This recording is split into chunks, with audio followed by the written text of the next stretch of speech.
90s के दौर से हमने यहाँ पे आतंकवाद देखा और उस आतंकवाद की भेंट यहाँ पे काफ़ी परिवार चढ़े, काफ़ी फैमिलीज तबाह हुई। लंबे अरसे तक उन परिवारों की सुध किसी ने नहीं ली जिन परिवारों में कोई कमाने वाला था, और वो आतंकवाद की भेंट चढ़ गया। उनके बच्चों की परवरिश, उनके परिवार की देखभाल भगवान भरोसे रही,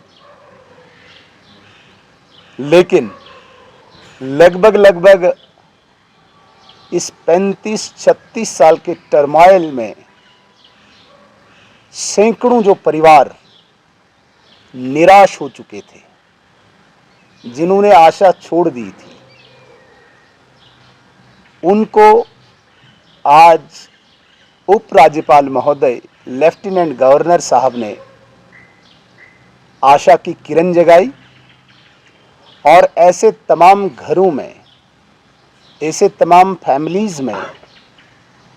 एक एक व्यक्ति को नौकरी देके, जॉब देके उनकी कुर्बानी को भी एक्नॉलेज किया, रिकग्नाइज किया और एक सहारे के नाते भविष्य का जीवन, फ्यूचर की जो उनकी लाइफ है, वो सुखद बनाने के लिए एक सफल प्रयास हुआ। मुझे बताने में बड़ी प्रसन्नता हो रही है, बड़ी खुशी हो रही है कि पिछले लगभग 10-15 दिनों में सैकड़ों परिवारों में विक्टिम्स जो थे, टेरर विक्टिम्स जो थे, उन घरों में फास्ट ट्रैक पे प्रशासन द्वारा डॉक्यूमेंटेशन की गई। ऑनरेबल एलजी महोदय की डायरेक्शन पे, और 2 फंक्शंस जो अभी हुए, जिन फंक्शंस में उनके ऑर्डर्स को बांटा गया, मुझे लगता है कि एक खुशी की लहर ऐसे तमाम टेरर विक्टिम्स फैमिलीज में दौड़ गई। इसके लिए मैं आपके तमाम जितने भी लोग यहाँ पे बैठे हुए हैं, आपके माध्यम से प्रशासन और लेफ्टिनेंट गवर्नर साहब को मुबारकबाद देना चाहूँगा, धन्यवाद करना चाहूँगा। और जितने भी अभी लोग लाइन में हैं, वेटिंग में हैं, पाइपलाइन में हैं, उनको जल्दी से जल्दी ये जॉब, ये एम्प्लॉयमेंट मिले, इसके लिए प्रार्थना भी करता हूँ। हालांकि लेफ्टिनेंट गवर्नर साहब ने फाइनल कर दिया है, एक टाइमलाइन फिक्स कर दी है कि शायद 1 महीने के अंदर अंदर तमाम ऐसे लोगों को जॉब मिले। तो ये बहुत बड़ी बात है, इसे हम, मुझे लगता है कि लाइटली न लें। ये बहुत बड़ी बात है जम्मू कश्मीर के लोगों के लिए। ऐसे घरों को, ऐसे फैमिलीज़ को आज चिन्हित करके, आइडेंटिफाई करके, जो 90 के दशक से लेके अभी तक विक्टिम्स थे, इंतज़ार में थे, सरकारों से वो मांग कर रहे थे, ऐसे लोगों को जॉब देके, सहारा देके लेफ्टिनेंट गवर्नर साहब ने एक बहुत बड़ा कदम उठाया है। और दूसरी तरफ सरकार जो बनी हुई है, जिस सरकार ने वादे किए थे, जिस सरकार ने दावे किए थे, उमर अब्दुल्ला साहब की गवर्नमेंट वो केवल और केवल ड्रामे कर रही है। और मैं ये कहने में बिल्कुल शर्माऊंगा नहीं, उमर अब्दुल्ला साहब ओवर स्मार्ट बनने की कोशिश कर रहे हैं। ओवर स्मार्ट में इसलिए बोल रहा हूँ, वो कश्मीर के लोगों को विशेषकर इस तरीके से अंडरमाइन कर रहे हैं जैसे यहाँ पे मूर्ख बैठे हैं, उसके ड्रामे को कोई समझ नहीं रहा। 13 जुलाई का वो वाक़या जहाँ पे वो दीवार फांद रहे हैं। एक चीफ मिनिस्टर की गरिमा होती है, मर्यादा होती है, उन सारी मर्यादाओं को तार तार करते हुए पुलिस से झगड़ते हुए देखा। हालांकि उस मज़ार का गेट खुला था, अगर गेट खुला था तो उसे दीवार फांदने की आवश्यकता क्या थी? अगर गेट बंद था तो उसके वालिद साहब कहाँ से अंदर गए, उसके एडवाइज़र साहब कहाँ से अंदर गए, उनकी एक मैडम मिनिस्टर कहाँ से अंदर गई, उनके डिप्टी चीफ मिनिस्टर कहाँ से अंदर गए। तो क्या जताना चाहते हैं वो, कश्मीर के लोगों को क्या बताना चाहते हैं कि आप जाओ पुलिस के साथ फाइट करो क्योंकि मैं यहाँ का चीफ मिनिस्टर हूँ। उनसे लोग उनके वादे, उनके दावे याद दिलाते हैं और वो दीवार फांदते हैं, उनके प्रॉमिसेस उनको याद दिलाते हैं और वो पुलिस से झगड़ते हुए दिखते हैं।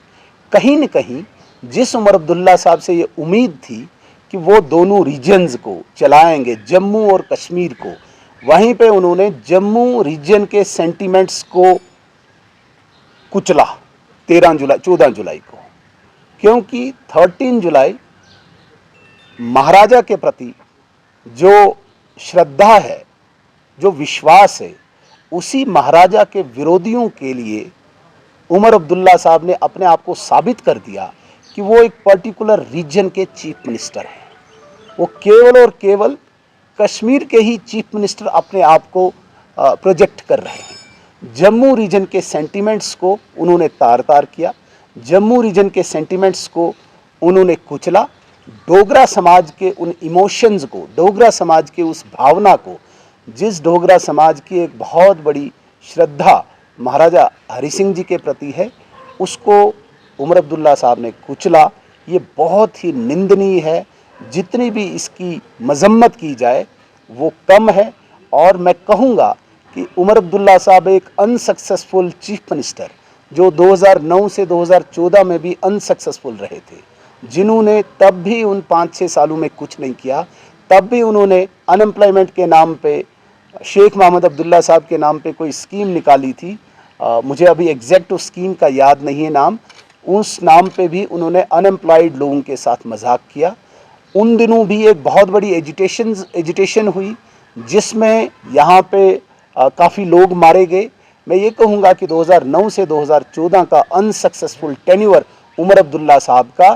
दोबारा से वही unsuccessful chief minister Jammu Kashmir divisive politics खेल के जम्मू और कश्मीर को 2 रीजन्स में बांट के दोनों के सेंटीमेंट्स को न एड्रेस करते हुए उनको और ज़्यादा गहराई में लेने की कोशिश कर रहे हैं ताकि दोनों रीजन्स लड़ें और उनकी पॉलिटिक्स चलती जाए। एक और बात मैं यहाँ पे स्पष्ट करना चाहता हूँ, जो उमर अब्दुल्ला साहब चीफ मिनिस्टर बनते ही ये कह रहे थे कि हमें बीजेपी से कोई उम्मीद नहीं है, सो कॉल्ड जो 370 वो कहते हैं वापस आएगा, उन्होंने स्पष्ट कहा था कि भाई इंडिया अलायंस आएगा तो हमें उम्मीद है कि 370 वापस वो लाएंगे। लेकिन जब मल्लिकार्जुन खड़गे और राहुल गांधी साहब का एक joint letter honourable prime minister को जाता है, जिसमें उन्होंने इस बात को एक्नॉलेज किया कि जो भारतीय जनता पार्टी ने 370 को निरस्त किया है उसको एक्सेप्ट किया कांग्रेस ने भी। मैं कहता हूं कि देर आए दुरुस्त आए, उन्होंने भी कहीं पे भी उमर अब्दुल्ला साहब के उस सो कॉल्ड स्पेशल स्टेटस का न जिक्र करते हुए उमर अब्दुल्ला साहब और बाकी पार्टियों का पर्दाफाश किया है, झूठ का पर्दाफाश किया है। जो झूठ उन्होंने कश्मीर के साथ किया था, मैं तो कहूँगा एक टरबाज, जिन्होंने हमेशा झूठ कहा है, टर कहें यहाँ पे कश्मीर के साथ, कहाँ है इंडिया अलायंस का। इंडिया अलायंस ने आज स्पष्ट कर दिया कि वो स्टेटहुड मांगते हैं। स्टेटहुड भारतीय जनता पार्टी का एजेंडा है। अगर उस पर कांग्रेस भी उसी लाइन पे है तो मोस्ट वेलकम, हम स्वागत करते हैं। लेकिन chief minister Jammu and Kashmir का झूठ पर्दाफाश हो गया, वो झूठ यहाँ पे बोलते थे। कांग्रेस ने उस वक्त भी अपने आप को दूरी कर दी थी जब इन्होंने एक गोलमोल रेजोल्यूशन लाने की कोशिश की थी जम्मू कश्मीर असेंबली में। तो कहीं न कहीं इस सारी प्रकरण को देखते हुए मैं सीरीज वाइज कहूँगा, जिन टेरर विक्टिम फैमिलीज़ को आज तक इन सरकारों ने नहीं पूछा, आज नरेंद्र मोदी जी के निर्देश के बाद जम्मू कश्मीर प्रशासन और उपराज्यपाल ने आज उनके घरों में एक सहारा दिया, जो प्रशंसनीय है। जितनी इस पे तारीफ़ की जाए वो कम है उपराज्यपाल की, लेफ्टिनेंट गवर्नर की, और इस पे जितनी निंदा की जाए यहाँ पे गवर्नमेंट की वो कम है। दूसरे स्टेप में जो डिवाइसिव पॉलिटिक्स, रीजनलिज्म की बात की है उमर अब्दुल्ला साहब ने, 14 जुलाई को एक ड्रामा करके गेट खुला होने के बावजूद कश्मीर के गरीब यूथ को भड़काने की कोशिश की है, एक प्रोवोक करने की कोशिश की है, क्योंकि इनको तो माफ़ है इन फैमिलीज़ को, अब्दुल्ला एंड मुफ्ती फैमिलीज को माफ है, वो कुछ भी कर सकते हैं, सड़क पे वो धक्के मार सकते हैं, पुलिस के साथ गुतमगुती कर सकते हैं, लेकिन वही प्रवोक हो के अगर एक आम गरीब का बच्चा सड़क पे आता है तो उसे खून से वो खेलना पड़ता है, क्योंकि ये प्रवोक करके एक